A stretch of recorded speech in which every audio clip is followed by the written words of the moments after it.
Good morning, everyone, or good afternoon. My name is Cynthia Conti-Cook.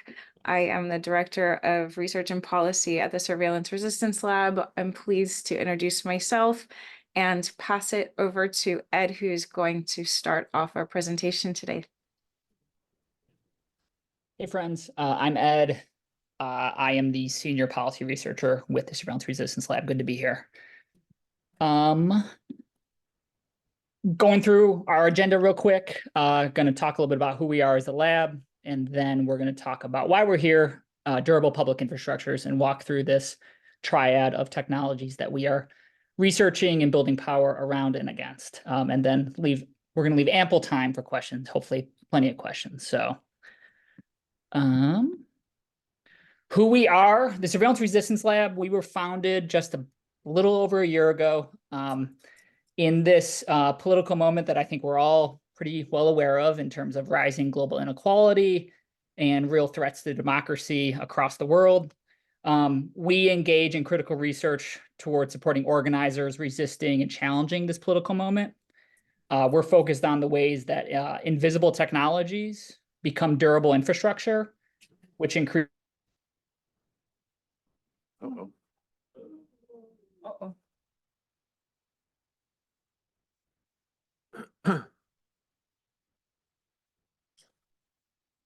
Did we lose everyone? No. No, Maybe he doesn't know that we can't hear him. I just messaged him. Okay. Same. I can pick up just to keep us flowing a little bit, although Oh, it's back. as bad. Ed, you were frozen for a moment. Can you go back to the last slide and start over? Yes, sorry about that technology. So the Surveillance Resistance Lab, we were founded about a year ago. In this political moment that we're all well aware of in terms of rising global inequality and real threats to democracy across the world, we engage in critical research towards supporting organizers resisting and challenging this moment. So we're focused on the ways that invisible technologies become durable public infrastructure, which increase harm, precarity, and criminalization. And I will take to the next slide.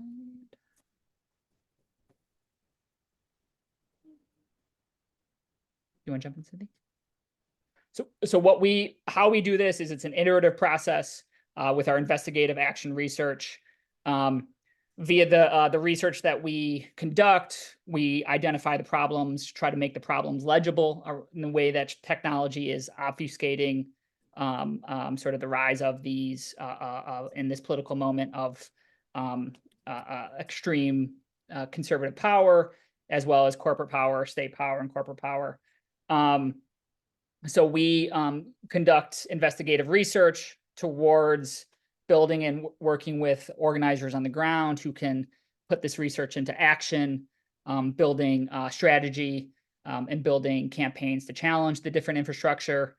What we learn from those researchers, or excuse me, from those organizers, the deep relationships we're building, we take it back and we do further research, translating that into more action and more strategy and so on and so forth. So it's a very iterative process in order to understand this political moment and ways that we can develop new interventions in partnership and collaboration with organizers on the ground. And we look at three different areas. We look at, in terms of this being an iterative process, we look at durable public infrastructure and democracy, no longer digital public infrastructure. We look at durable public infrastructure. We also do work around digital infrastructures and migration control, both within the US and abroad. So very much looking transnationally in all of our work. And then also looking at the internet as an infrastructure of control.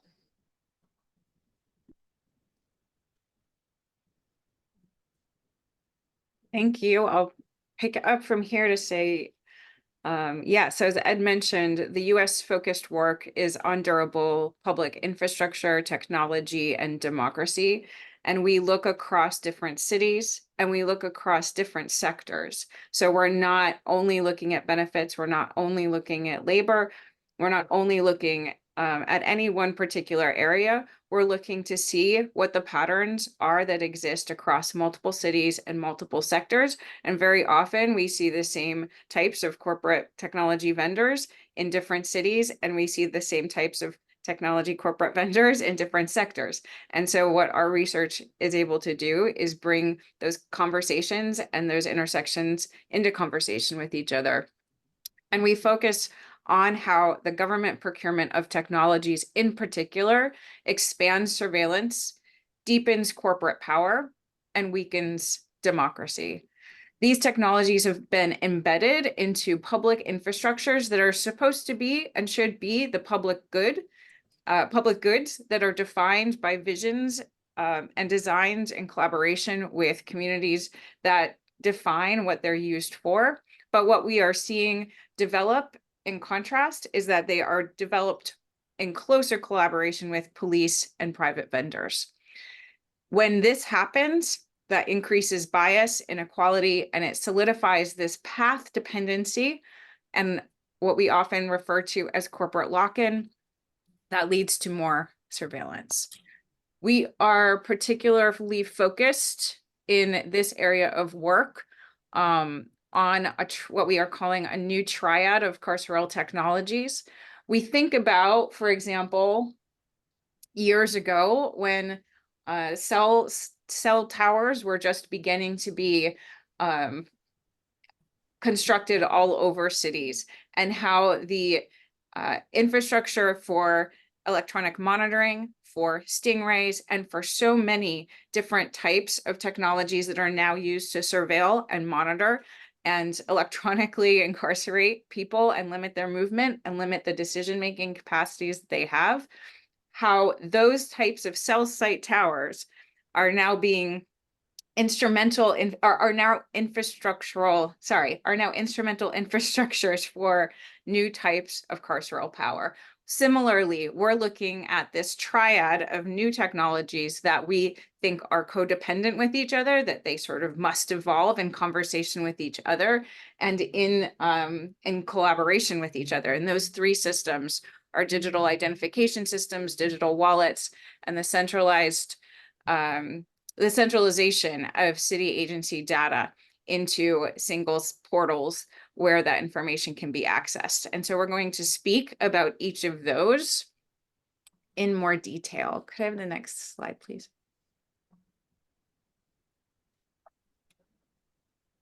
And so, as I said, we're going to first talk about digital wallets, which very much includes sort of the origin story of the lab as well, because the series of realizations that our founder made really happened through a fight in New York City that happened around digital wallets connected to digital identifications as well. Ed's going to talk about digital identification, and then I'll come back to talk about centralized government databases and specifically our recent report on My City, which is the new New York City attempt to centralize several different agencies' information into a single portal. Next slide, please. So the first time that I met Mizue, who is the founder of the Surveillance Resistance Lab, was at a meeting about the New York City municipal ID and the attempt of the de Blasio administration to procure a vendor who would put a RFID chip, radio frequency ID chip, like what many of us have on our credit cards or debit cards, and use that as a way to connect the ways people were using their municipal ID to commercial systems.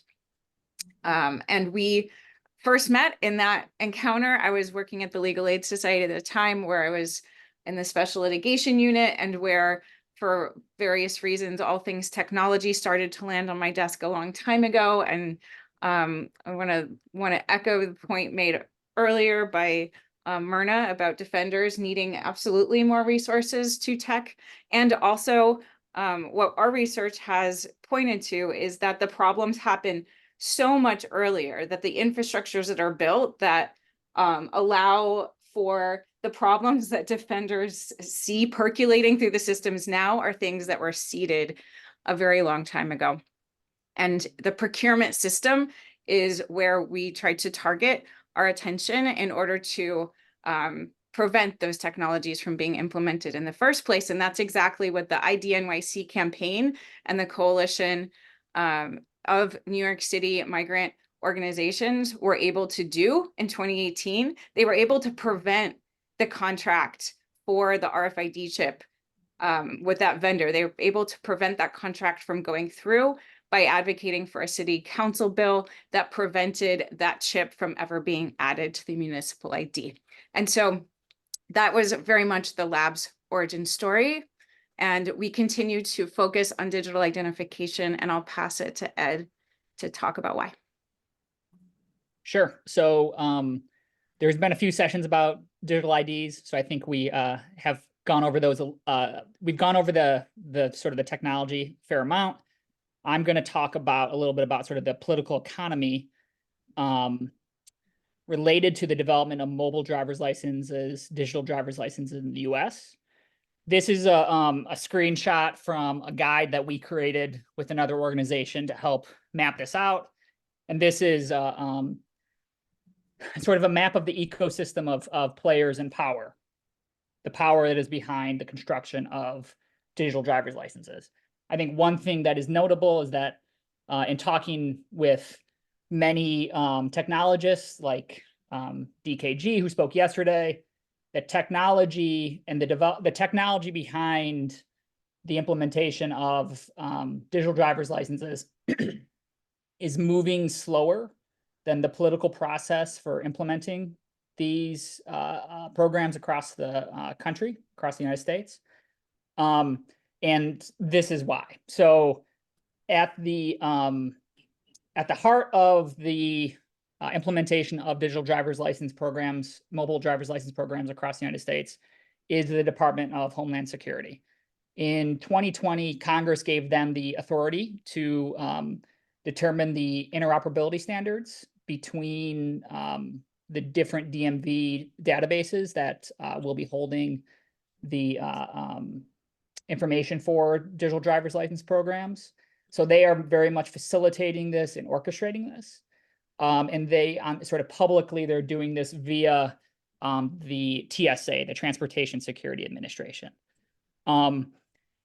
Between sort of in the relationship between Homeland Security and the DMVs, the state DMVs who are actually going to be holding and facilitating these programs is this nonprofit association, the American Association of Motor Vehicle Administrators, which is an association of both of state DMV administrators and police agencies. And so they are playing a critical role in also developing the standards so that the standards can be used and will be used by police across the country. But of course, this is not only a technology that is in development by different government agencies, but there's a significant corporate interest. I think, as we're all aware, there's at the very bottom of the screen is a number of companies that are involved in the pushing for the development of MDL programs, implementing these programs across the country. Apple, Google, IDEMIA, the Gate Group, American Airlines, they're all playing a different role in terms of pushing to implement this technology very quickly.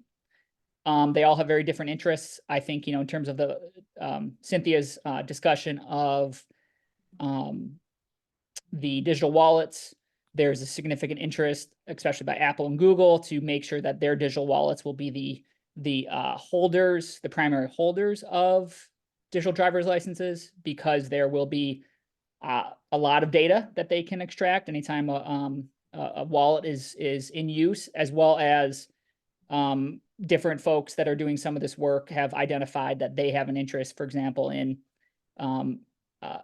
setting up a fee, so that anytime that there is a digital ID is presented to when somebody is on the internet, the website that the person is going to has to pay a 5-cent fee, 10-cent fee whenever that person presents their ID. So there will be a significant profit for them, but also control. They will be able to control a lot of the infrastructure. So there's we could dive into this more and talk more about this, but there's a significant marriage between state and corporate interest in terms of instituting, implementing these programs across the country.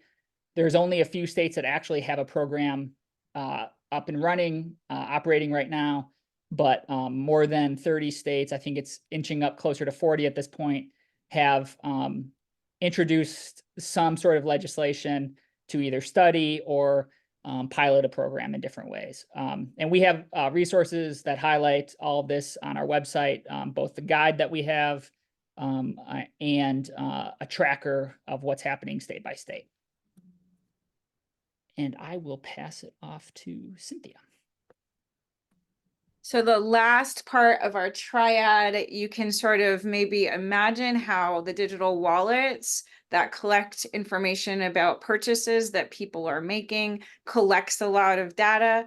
The digital identification connects the unique identifier of that person to the purchases they are making. And this massive amount of information that is being sourced from the digital wallets connected to unique identifiers goes where? It goes into city agency databases when used in the context of these public goods and public infrastructures. And so the last part of our triangle that we project really will expand the capacity of carceral surveillance and corporate dependency in the United States is the centralized city database. And I'm going to talk about this in the context of an emerging New York City database that seeks to combine the city agency data from multiple agencies that include benefits agencies, homeless services, family care agencies, and put it into a centralized portal under the Office of Technology and Innovation. And when we were researching the plans for my city, we found a data sharing agreement, for example, that specifies that if police were, for example, to send a data request to the Office of Technology and Innovation for the information that they have assembled into this gigantic pool, that they can directly send it to police rather than having the request redirected to the agency that it came from. And that is one example of the ways that we see police influencing how these systems are created so that it can facilitate and create less friction and less work for police to be able to access stores of information on how people interact with the city in other ways, including in ways that support their survival through the safety net systems and ways that support their families through family systems as well. And so we can see the impact already emerging when police have their hands on the design and development of these new centralized city databases. The other two key concerns that we lift up in our report, and I'm breezing through this a little bit quickly because I do want to leave time for questions, but the other two key concerns that we raise up are the corporate dependency, that corporate lock-in. And so the amount of influence that corporations are able to have when governments are reliant on their technical infrastructures creates less power for public engagement and public influence on how those systems are designed and developed. And so that's one other key concern that we focus on. And then the last key concern is the outsourcing, and coupled with the outsourcing, the internal gutting of the government infrastructure for technology development, meaning that in New York City, for example, the My City portal, there's already been $17 million of contracts that have been signed to private vendors for skills, for services that could have been developed inside of government and then much more directly influenced by the public. I will leave that there. I hope that you all can check out the report. We'll drop a link to it in the chat as well. And next slide. The main themes we want to leave you with is pushing for more democratic power. We absolutely have concerns about privacy and the ways that technology introduces more privacy concerns, absolutely. But we're also really trying to lift up that the introduction of corporate capture through the procurement of technology in particular is also impacting democratic power. It limits the ways that the public can be engaged with the design and the development of decision-making that is happening through digitally assisted products. It is preventing access to courts in some contexts, and it is also just in general, there's a lot of invisible ways that power is moving in ways that are cutting out and cornering the public. And of course, there's not a ton of public muscle in the procurement system. So trying to find out information, this is why the research that we do is really focused on the ways that the corporate vendors are designing capture strategies and trying to focus on how to develop the requests for proposal from the government agencies for them, and trying to make every stage of government more accessible for them, which ultimately means that it's cornering out the public.